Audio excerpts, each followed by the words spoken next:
Ici, l'année dernière, il n'y avait rien.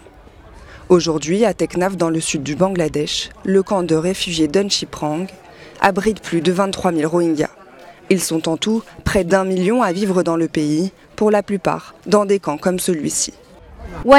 Il y a un an, près de 720 000 Rohingyas ont été forcés de fuir la répression militaire en Birmanie.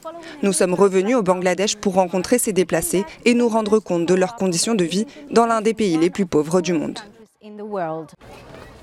Cet exode forcé n'était pas le premier de la minorité musulmane birmane, mais c'était de loin le plus massif. Les Rohingyas ont fui une répression que l'ONU a qualifiée de génocide. On ne sait pas exactement combien ont été tués, car les autorités birmanes interdisent d'enquêter dans l'état de Rakhine, d'où vient cette communauté. Mais le dernier rapport indépendant fait état d'au moins 24 000 morts.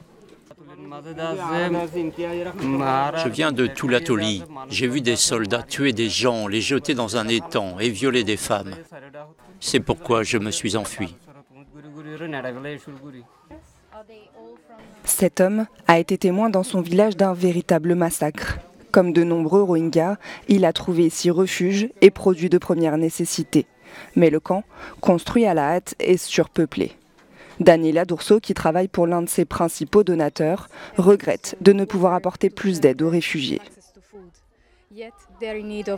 Ils ont besoin d'être protégés, de pouvoir subvenir à leurs besoins. Ici, ces réfugiés sont apatrides, ils n'ont pas de statut légal dans ce pays, ils ne peuvent donc pas se déplacer librement, ils ne peuvent pas travailler ni recevoir d'éducation. Dans le camp, le plus grand défi, c'est l'assainissement de l'eau contaminée. C'est ce que s'efforce de faire l'ONG française Solidarité Internationale. Le Bangladesh a exhorté la communauté internationale à augmenter la pression sur la Birmanie pour commencer le rapatriement des Rohingyas. Mais ces derniers attendent des garanties. Nous demandons justice pour le génocide dont nous sommes victimes. Nous ne voulons pas rester ici, mais il faut que le gouvernement birman nous reconnaisse comme citoyens, sinon nous ne rentrerons pas.